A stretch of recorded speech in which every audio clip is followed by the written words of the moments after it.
the destroyer appeared in the skies and everything shifted. A geological pull shift. So if it's at the asteroid belt, if it gets that far, you're saying that it's big enough where you won't be able to mistake it in the sky still? You'll be able to see it. Now, why hasn't it done damage every single time it's come through? It's a fluke. It has its own orbital speed as it goes through, and one orbit in the Lost Book of Enki is called 1 Shar. With us, it's 3,600, between 450 to 600 years. As it swings through, it has a slow enough orbit. Our orbits are fast as we go around counterclockwise around our sun.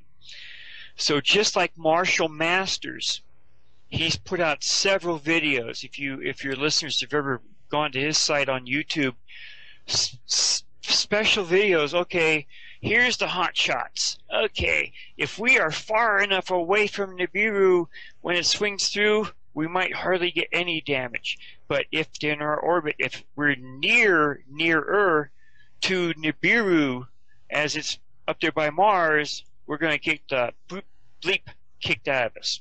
Well, I think we would anyways, because it would probably pull a lot of crap out of that asteroid belt. It probably does. It probably has done some damage.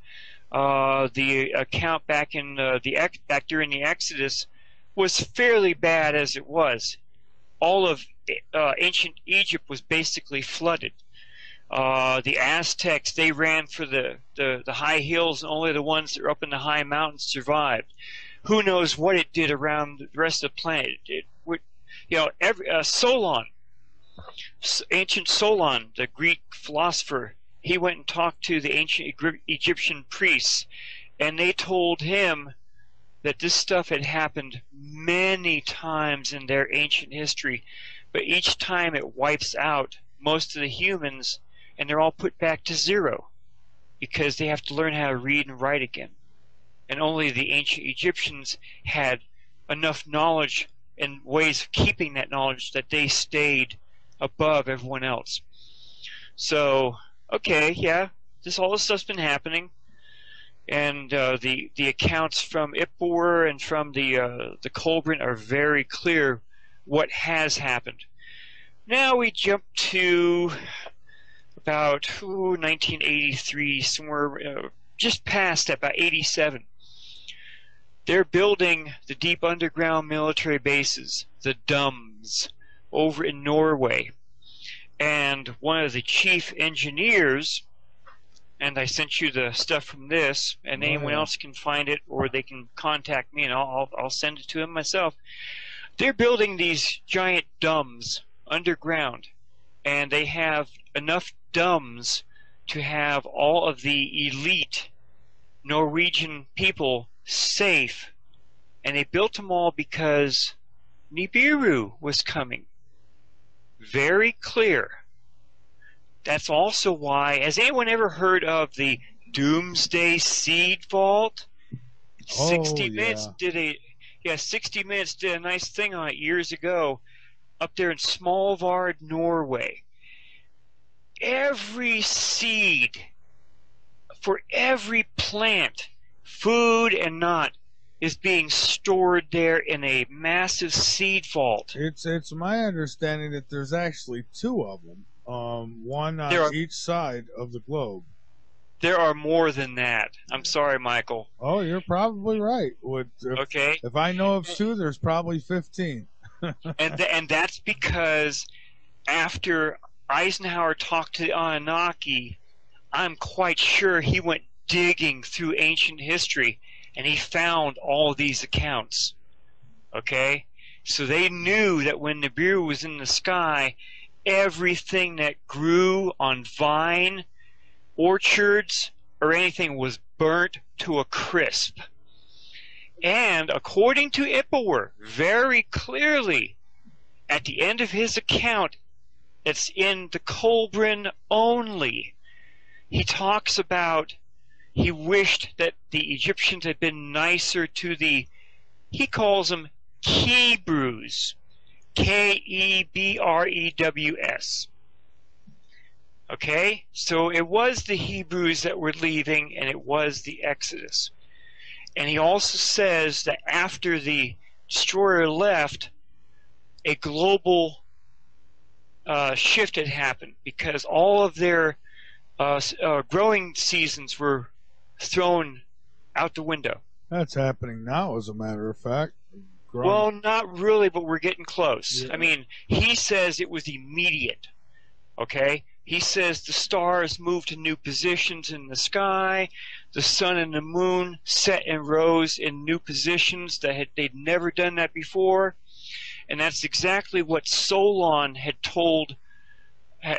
found out from the ancient Egyptian priests, that had happened several times. The Chinese mentioned that in the Emperor Yahoo account. No. And Mosai of China in Book 5 also mentions it again. So, yes, we have these dumbs all around the planet. Oh, we do. But let me ask you this quickly. How do we know that they were, I mean, obviously they were describing what they were seeing. So that's a given. It happened. But how do we know that they weren't just, it happened then and it won't happen again? They don't. Except if you go to any astronomical program and you look down at the rotation of our planets, the Earth is rotating counterclockwise towards where Nibiru will be swinging up. Now, yes, Nibiru doesn't come any closer than between Mars and Jupiter, but there will be extreme gravitational and magnetic effects because of it. That's why they built all these things deep underground, so the elite, just like in the movie 2012, with their arcs, they'll all run underground. And they supposedly will survive down there for several months. And supposedly the idea is that if there are any survivors, they will start rioting amongst themselves, and they'll kill almost all of themselves amongst that. During that. And any survivors, once they come up, will be put into FEMA camps. Now, how many of your listeners have known before 2013 about all the massive amounts of ammunition that every agency of the U.S. government was buying up? Now, my listeners are well aware of it, but unfortunately there's a lot who don't listen to shows like this, and they have no clue. They think it's just a conspiracy theory, but it's very real. I followed it as much as I could. There were huge trains of automobile carrying cars that were all made up to be prison cars, and they were being kept silent, very quiet about it. But certain people were leaking information about it. A person that used to go onto YouTube is called Just Call Me Kit. No one's heard anything from her since 2012. She was on another radio show, which I don't know if you want me to mention it or not. Oh, go right ahead. She was on Orion Talk Radio back in 2012, and I have a copy of the show. See, my wife and I have really been researching this for a long time. And she was talking about all the contracts that the U.S. government was putting out to quietly and quickly pull everything away from each of the 3 coastlines we have, and that the U.S. government was building 4 enormous food stations right in the middle of our country. And I forgot the states. It's 4 states, and the United States was broken down into A, B, C, and D. And each one of these food things would eventually put some supplies out to those states that were mentioned. Probably Colorado is one of them. Probably. And after that show, no one's heard from her since. Do I know anything happened to her? No. She might just be staying underground and keeping her mouth quiet. On YouTube, she only made 3 videos. and they're still there. She's never pulled them. Her account hasn't been pulled. Okay, let's go to the remote viewing type people, like Dr. Courtney Brown. Yeah. He came out with a remote viewing study between 2008 and 2013. Now, he will very quickly kick me in the butt for not mentioning that there are a tremendous amount of time miles right up to the mountains of Kilimanjaro, if I remember correctly. Well, I know South Carolina used to be under the water because it's all sand. But he also did mention that Washington, D.C. had been heavily destroyed, and they were seeing, or the people in these studies were writing down that all there was shambles of homes for people to try and put together to live in after all this stuff had happened. Okay. All of the predictions and prophecies told by almost everyone for almost over 2,000 years all died as of December 21st, 2012. The Aztec calendar, nothing happened this time. All the predictions and oh God, I don't know how many of those I've gone through and have read about massive water waves coming in doing this and that. It's all stopped. It all fell flat. Dr. Courtney Brown's study ended as of June 1st of 2013, when all of this stuff should have happened. But it didn't happen during this timeline. I'm going to safely say that. It didn't happen during this timeline.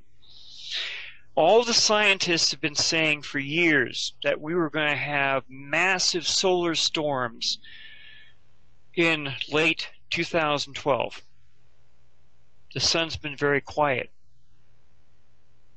It has, and you know, do you know why? The ETs have intervened. Now, how do I know that? Yeah, how do you know that?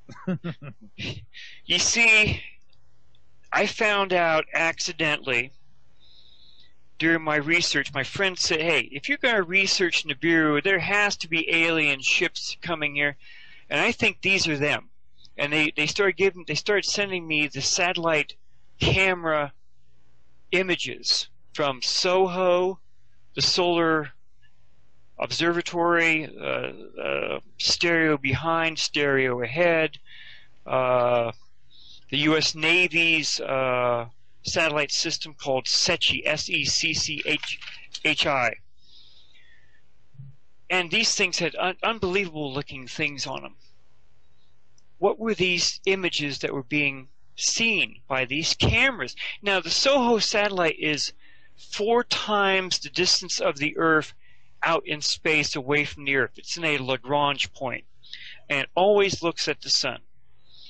The first images I got from there were 1998. And here's this. Nothing more than a classic flying saucer was heading straight towards the cameras. And it barely missed it. And then I started seeing these other huge images. I just couldn't make them out. And they were just massive looking things.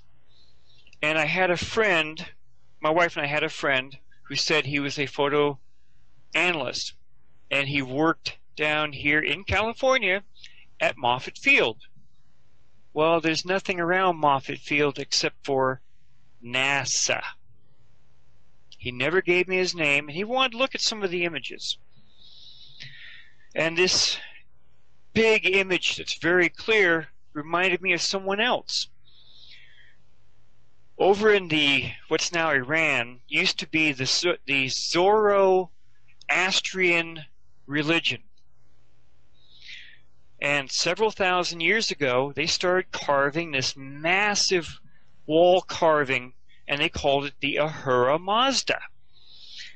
And anyone who's ever looked at these wall carvings, it's A-U-H-M-A-Z-D-A.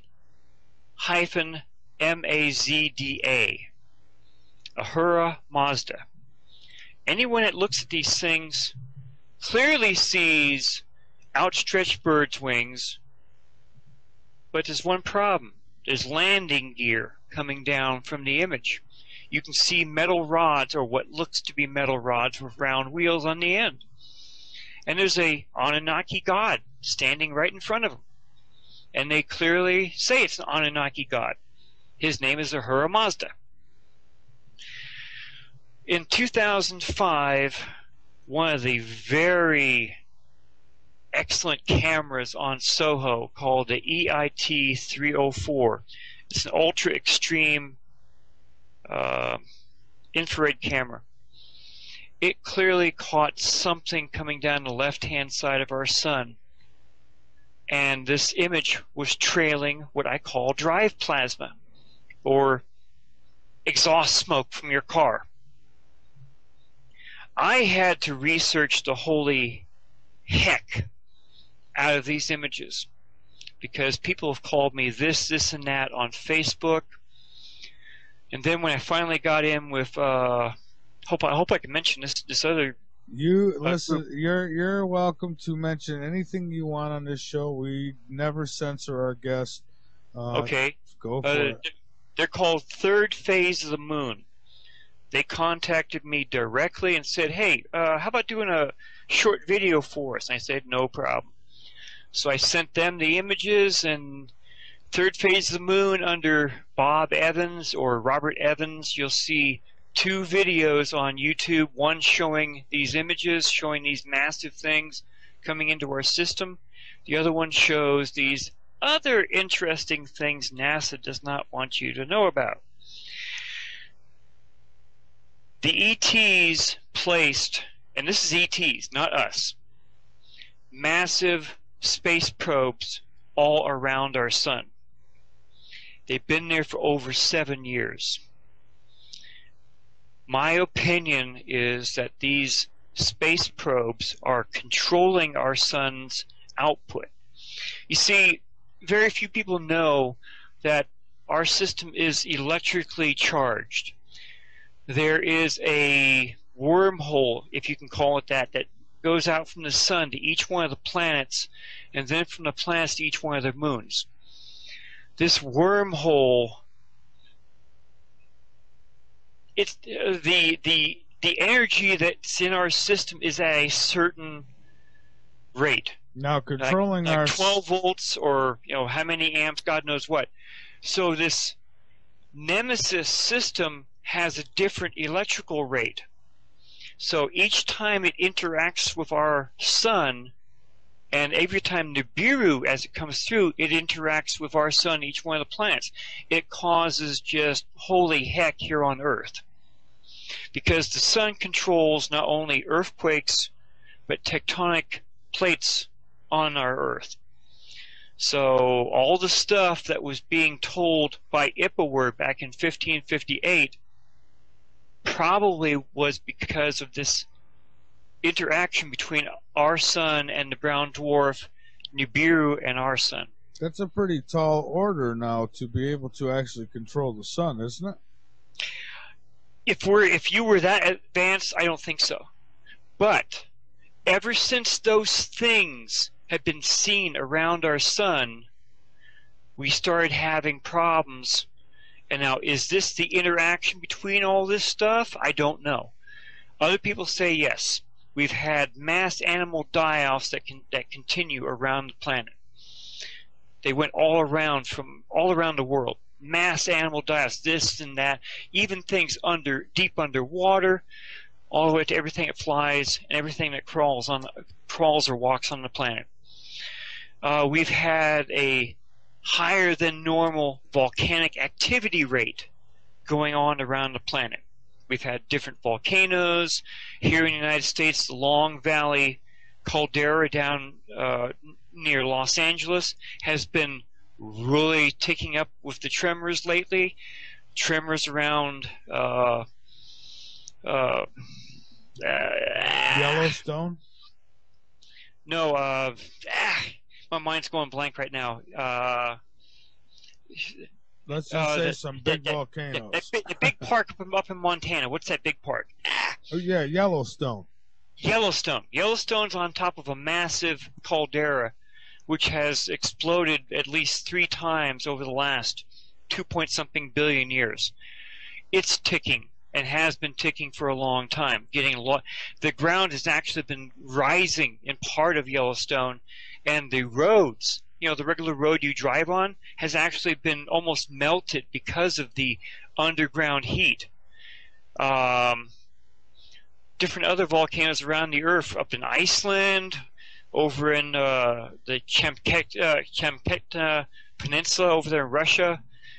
So we have the highest volcanic rate right now. Either they're rumbling or they've already erupted. Yeah. Tectonic plate problems. That's all part of the earthquake type stuff. Let's hold off there on tectonic plates. We'll come back and we'll pick back up there. We do need to take a break. Yes. At least one more here. And I want to give a shout out to High Point Radio, who has notified me that this show has been going over live. They usually take it after the fact. And tonight we are being broadcast live across New Jersey, New York, and Pennsylvania from High Point Radio, the top of New Jersey. So hello to all of you who are listening. Now that you're hearing it live, you may just want to get addicted to us now because, Robert, we're back. We were talking the plates. Yes. Go ahead. Okay, so all that stuff is slowly happening, and who knows exactly what is actually causing it. Is it this stuff happening, or is it something else happening? I'm in there with I'm sitting right there with Zachariah Sitchin on this stuff. It is Nemesis. One of the programs I have is called AstroViewer. We've gone over this before. If this one program has the information it does, then this information has been out quietly and no one else has known about it. Plus, we have not seen one major storm on the sun since 2012.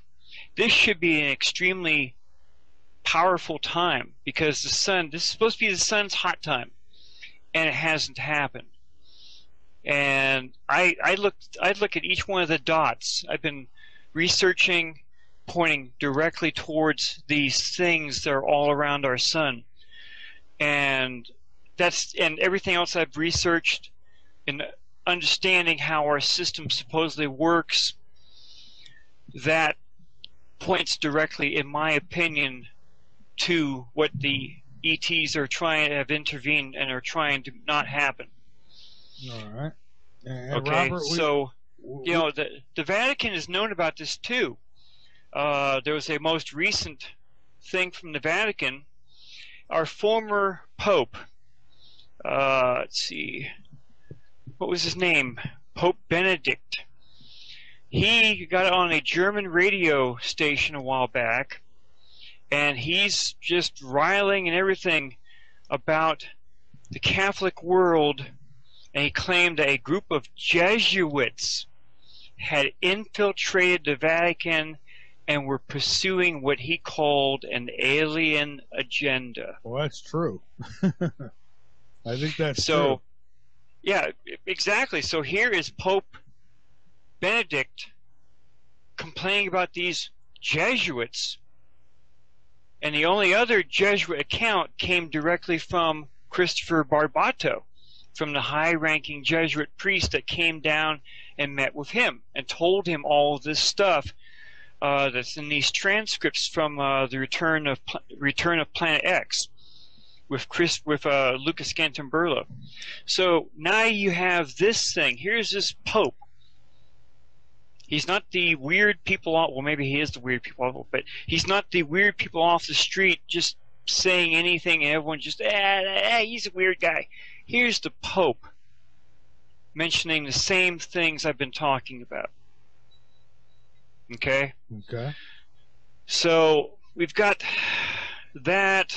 We've got the possibility that things are slowly ramping up. I've got friends on Facebook. Don Hull D-A-W-N Hull, H-U-L-L, and her friend Denise Chavez. They've been digging up all kinds of photographs that they're taking, and you know, this isn't my first night actually trying to do this. I've been on 2 of Third Phase of Moon shows. I got on with Dr. Elias, John Elias, down in Southern California. He's part of the Third Phase of Moon, and also he's a broadcaster. Well, Robert, let me just say you're doing a fine job here tonight, and you know, there's so much that obviously it's almost impossible to put it all in order and cover everything. We do have a call. We have Ira. Welcome aboard, Ira. You got a question for Robert? Hello, gentlemen. Yeah, I've got actually 2. First off, someone in the chat room made this statement, and I kind of wanted to bring this up. The reason why the sun might be having less of a potent impact than it is right now, just recently we had the incidents where it looked like there were ships or something that were actually sucking energy off of the sun. Could that be related? Partially, and I know what it is. In another work that I have and have been starting to share around, it's a cold dwarf. Okay? NASA knows about this, so we actually have a cold dwarf that's somewhere near our sun, and several times NASA has actually caught it draining tendrils of energy away from our sun. Well, if I could intervene really quick, I actually seen an article from NASA, this was about 3 or 4, maybe 5 years ago, where they actually admitted that they had found a brown dwarf behind our sun. And, you know, and everybody acted, well, the skeptics acted like I was crazy, but I remember, I have the article. It's in one of my files. I remember that article as well. Well, the brown dwarf, that is Nibiru. The brown dwarf is Nemesis. That's the one that actually has its own system with the 7 planets. The cold dwarf is a black dwarf, and it's hardly ever seen. Several times over the years, NASA has actually seen it zip through our system or do something. And then there was several images where there were CMEs coming off the sun, and they were just washing right over it. So you could see this black thing with these clouds of gas and everything flowing right over and around it, saying, what the heck was that? So that's what I know. Very interesting. I like that thought. One other, I guess, sort of maybe correlation question for you. When you were speaking about Mosai, I've read some of that stuff as well before myself, and one thing that I thought was interesting correlation-wise is the timing of things. The person Mosai could equal Moses, and the 5 books could equal the first 5 books of the Bible that were supposedly written by Moses. Perhaps there's a correlation or a tie-in between the two there, as well as the Akhmos incident or idea from Egypt as well, that this one person kind of is maybe either the same person interacting with everything, or that there's like the same idea that keeps getting passed on to people as a cycle, or like your classic hero story, that he's like this classic hero that people have in their mind like an archetype. I'll go ahead and let you go. I just wanted to get those questions in. Thank you so much for all the info tonight. All right. Thank you, Ira. Go ahead, Robert. Yeah, I'm trying to think of exactly where I was now. So the gentleman that was just on there, that's a possibility. Everything I've been told from different people I've talked to, Enki was actually the Ahura Mazda with the Zoroastrian religion. And that's why him and his ship are actually carved onto these different things showing him. Okay. When I did the show down with Dr. Elias handed me over to Ivy West.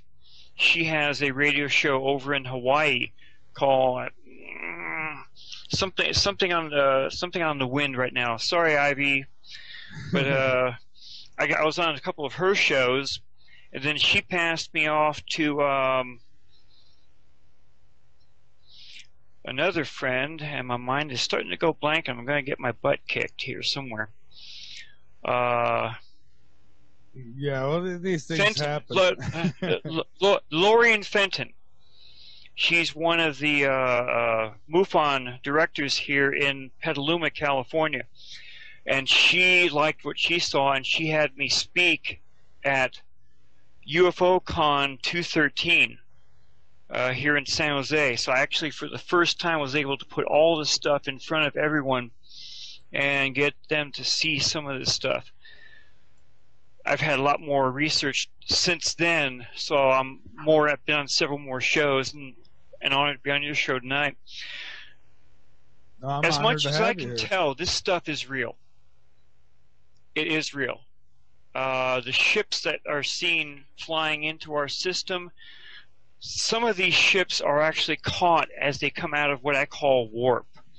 There's a massive flash, and zoom, here's this massive thing coming right out of this big T type thing. Some of those images are on my webpage. Now, some of the guys at MUFON said, no, you're getting this all wrong, Bob. That's actually cosmic ray splashes and cosmic ray this and cosmic ray that. And I went right back to NASA, and I went through everything they had. Not only would the images be all just inhibited by little tiny white dots, but you wouldn't even be able to see the images. And the images I have are perfectly clean. There's no cosmic ray anything. SOHO, the engineers have been working since 1998 to fix every single glitch that they had found in the images and in the camera systems. And they fixed every glitch going from 1998 to 2012. And these images are still being seen. Yeah. And these ships are being seen firing their main weapons at stuff. Now that I could say I've seen that. I've seen convincing. I mean, I wasn't there. I wasn't up there in the ship, so I don't know. But I have seen pretty convincing video of that, where these big ships are up there, and they're shooting at each other. And I mean, no, sorry, I don't mean to step on you there.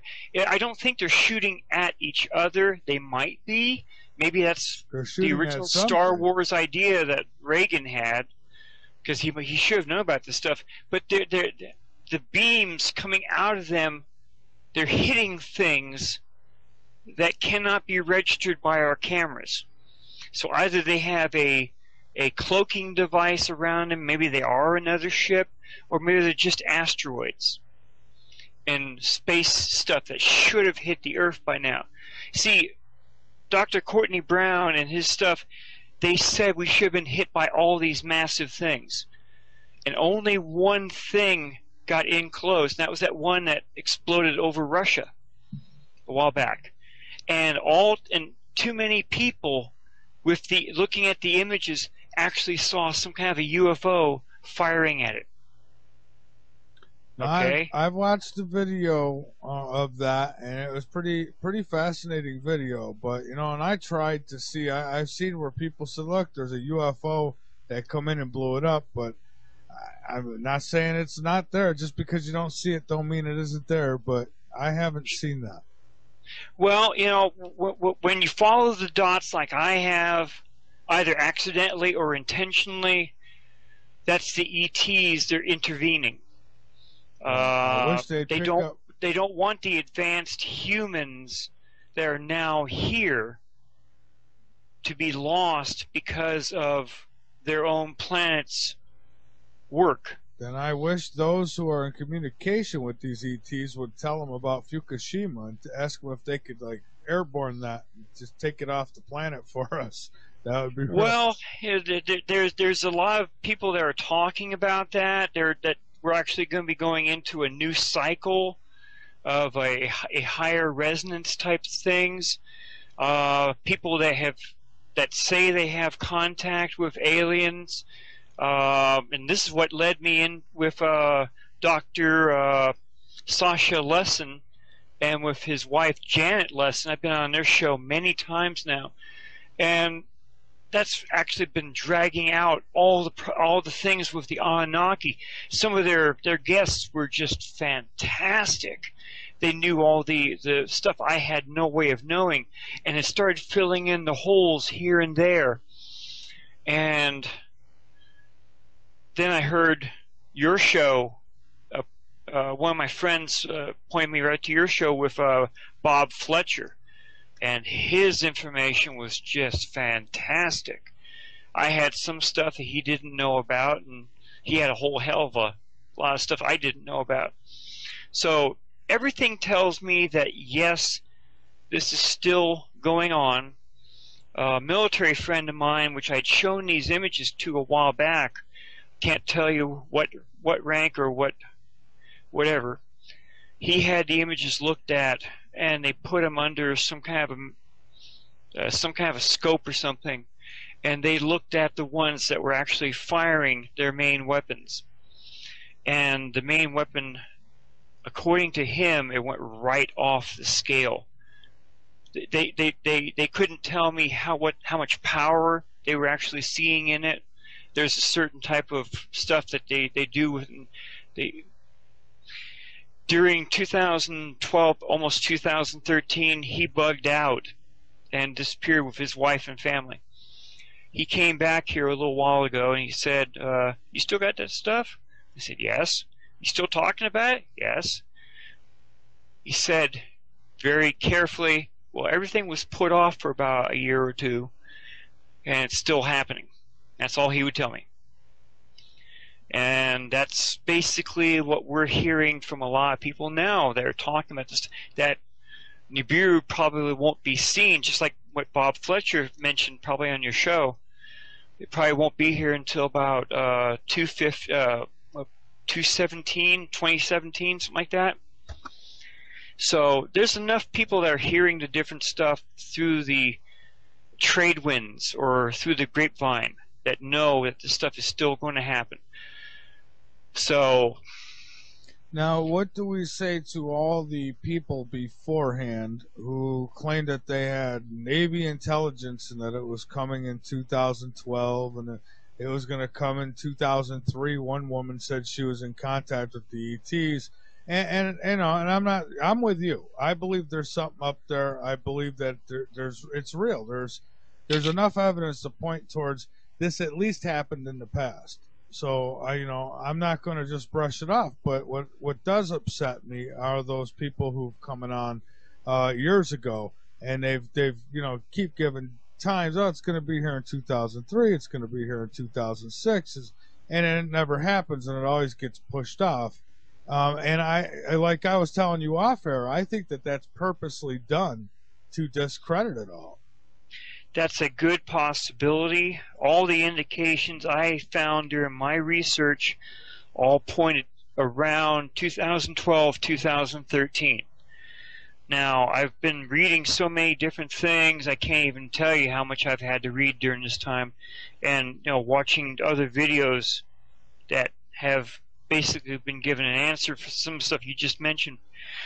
Another person on YouTube is Captain Mike and Mithy. Mithy, it's Atlantic OBR on YouTube. I've been following his work for years now, and his stuff is pretty interesting, and he's actually touched right on a lot of stuff that I've been hearing from other parts. He also touched on some work that was done by a seer, a person that does seances and stuff like that. Mm-hmm. This person actually created several images, and it was all from interdimensional contacts. Believe it or not, interdimensional contacts. Now, I sent you those images. I think they were floating around on your chat room tonight. Those images clearly show two systems interacting. The person called a binary system. well, a brown dwarf doesn't count as a binary. It counts only as a companion brown dwarf to our sun, and it clearly shows so many planets orbiting around. And one of I think I sent you 4 images. 3 of them that show the planets in different locations around as they rotate around, and one that shows 2 of them separately. Yeah, the separate one shows, I think, almost 7 planets, which is exactly what I'm told is in the Nemesis system. It matches up with the leaked information from 2009 showing the 6 planets part of the Nemesis system, which matches up with the DSS image black and white showing 5 planets orbiting around nothing, which also matches up with the Astro Viewer images showing Sedna orbiting around a huge orbit with our system down at the bottom, closer towards the bottom part of the orbit, just as what was seen in Nemesis with our sun. There was a TV show a while back talking about that. I'm trying to remember the exact name for it now. Hold on a second. So, I'm not making this stuff up. Other people have said this is exactly how a brown dwarf would have a much larger system than our system, because they were able to float out further and further away, but because of the orbit of the brown dwarf around our system, it keeps it out that far.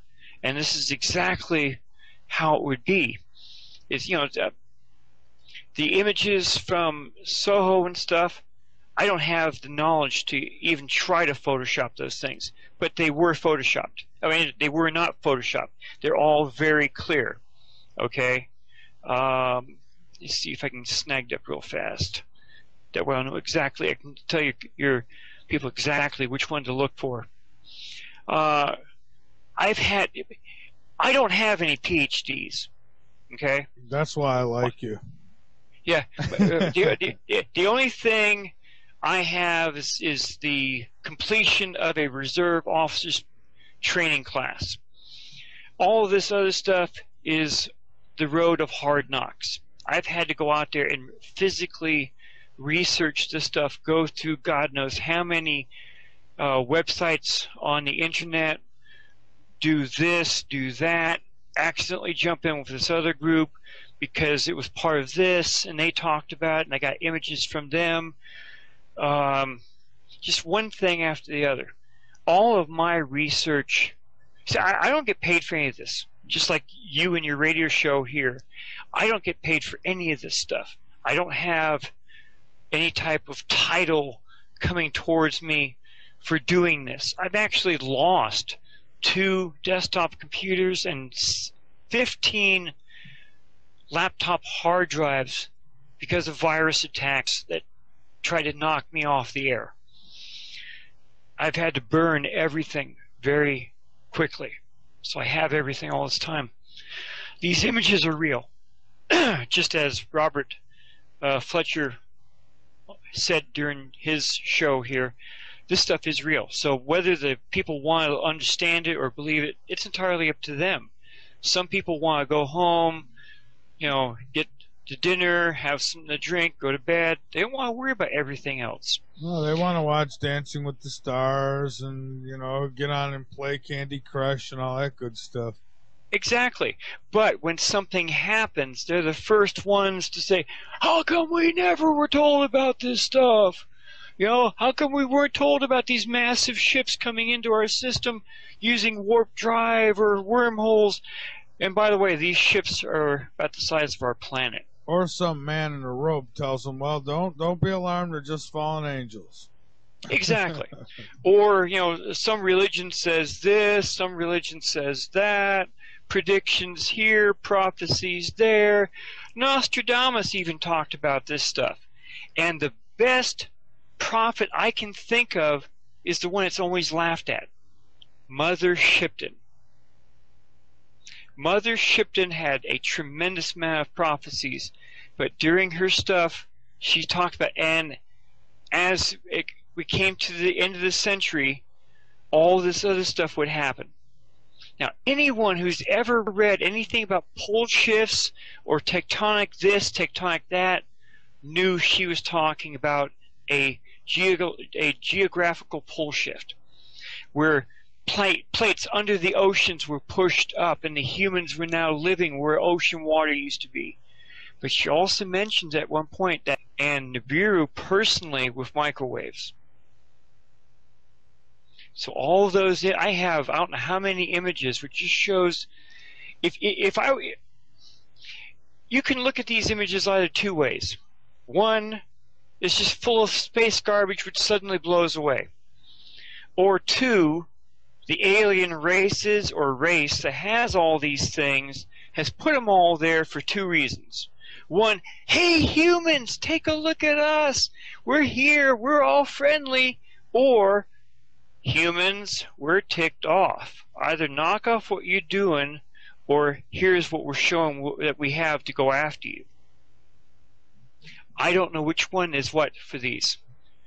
Because these images, they clearly show what NASA describes as anomalies / UFOs. And you have those pictures on your website? No, I have only 20 of over 3,000 images on my website. I will be putting these images up on my website. I will send you some of these images. That way you can show them in your chat room to other people that want to see the stuff. I appreciate that. Thank you. Yeah, I love to put the pictures up. I like people to be able to follow what we're talking about. So thank you. And these are all perfectly clear. There's nothing in the problem with the images except for showing the anomaly. So it's not cosmic this, it's not cosmic that. Cosmic rays only hit sometimes one camera but not two. They can't hit two cameras. And in that one set of images, I've got two cameras showing the same images. Well, you know, they did announce not long ago that they did find that there was, like, I guess another system of planets with a sun, maybe even. I don't think they've seen the sun or found the sun, but they believe it's there, just outside of our solar system. They said just beyond Pluto. And that's where Nemesis is. Oh, so that's our Nemesis. Now, why would they even tell us about that? I mean, aren't they afraid we're going to start trying to? I don't know. We can't zoom in. The powers that be think we're all stupid idiots. That we haven't learned anything from what they wanted us to learn. Okay? Here's another person, Colonel Philip Corso. He had a book years ago called The Day After Roswell. He, in that book, tells of how he worked at the Pentagon with alien technology or foreign technology, and how he used the stuff which they had gotten from the wrecks outside of Roswell and placed them with different companies to have them build infrared technology, fiber optics, this and that, and this and that. And they found out that the Russians were also using some of the same technology, either directly from us or from ships that had crashed over there in Russia. So it was a big game between the Russians and us. You see, one of the craft that crashed near Roswell, these were all brought down by the early Doppler radar systems.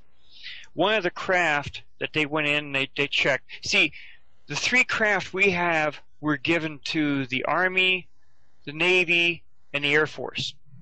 And each military group did their own private investigations, and no one shared anything. The craft showed that the ETs didn't have any type of waste disposal, didn't have any food preparation or storage, and there was no controls for them to actually fly the craft. They found out later that they had this harmonic type of ring around their heads.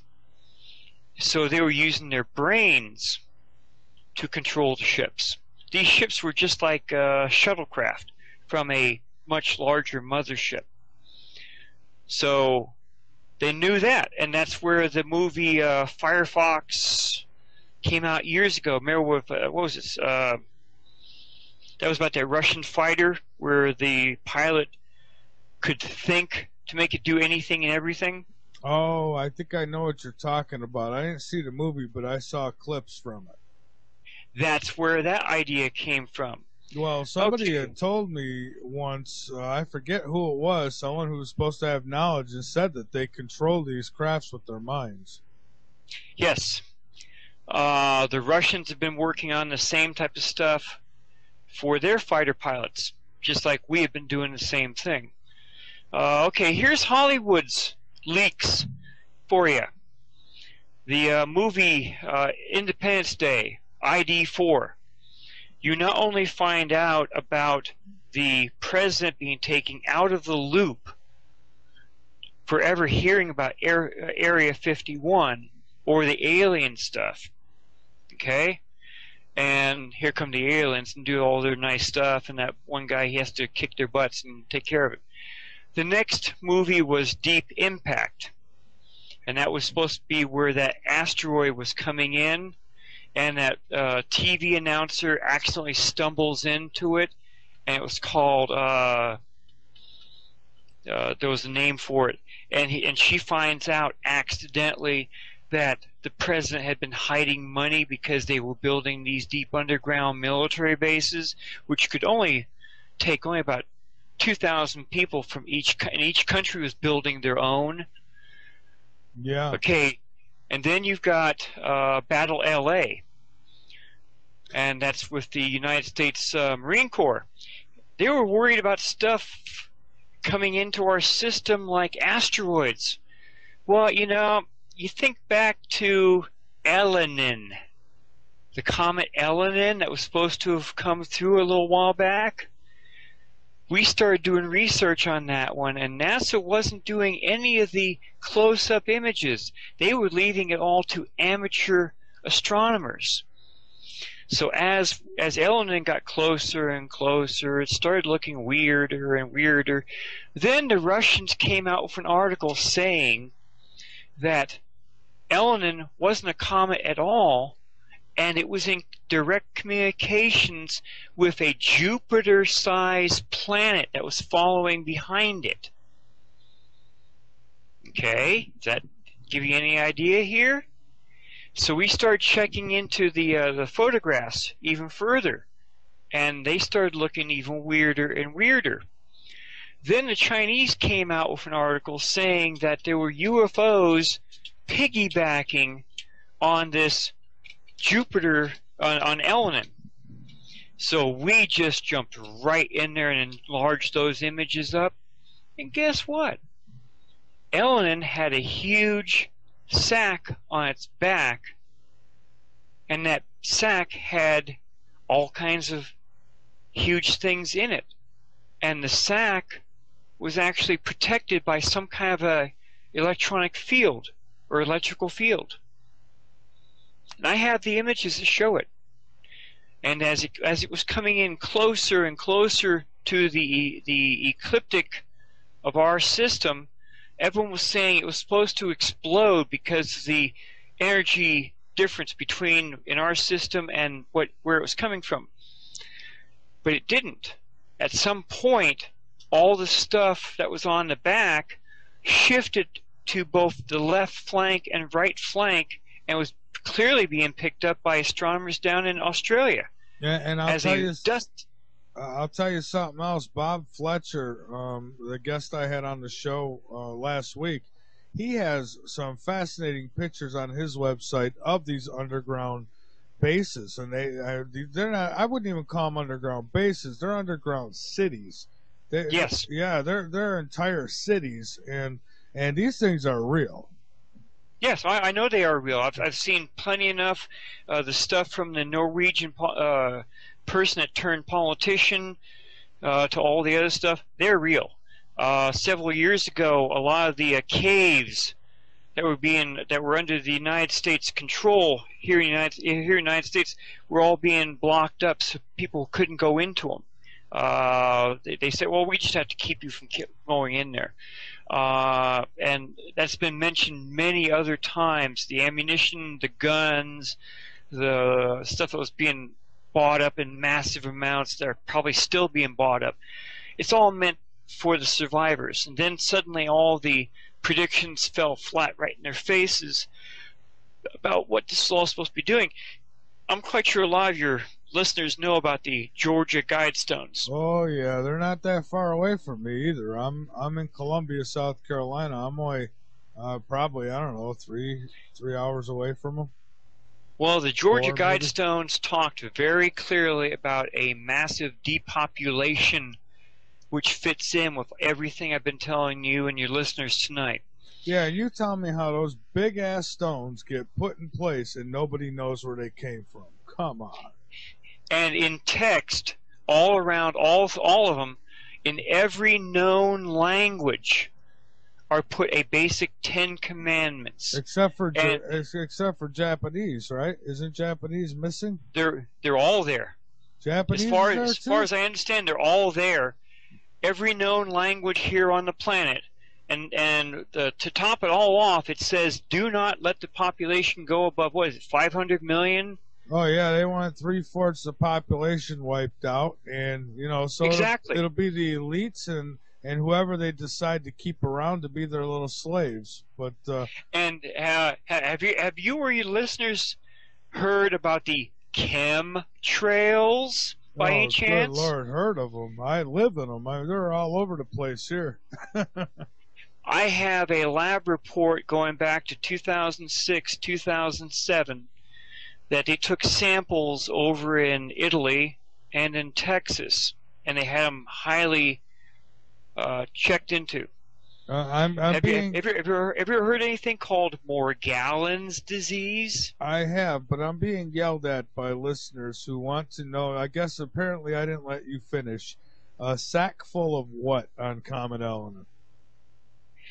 The stuff they've been spraying up there, at least back as early as 2006, 2007, had all the stuff to create all that. And I have all the images. They're still on the website. Okay. I'll send you a copy of that.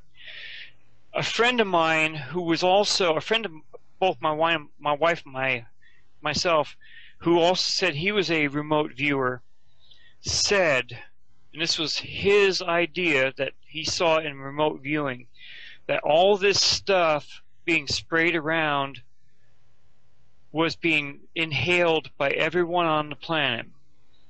And he saw that the HARP facilities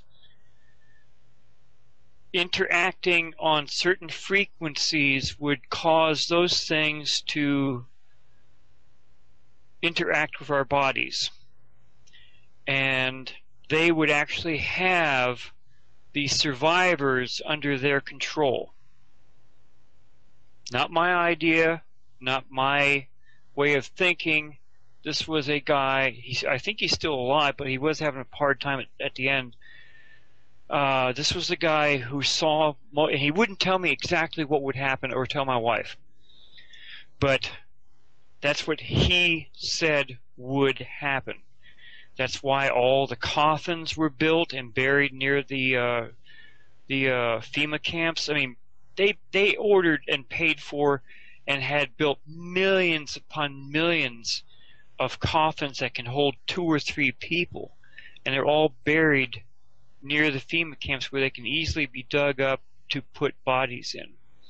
So they've been, the powers that be, at least here in the United States and possibly Canada, they've been thinking that something truly massive was going to happen, not only here but elsewhere. But all those ideas appear to have fallen flat in their faces as of 2013. Then we got this Ebola problem.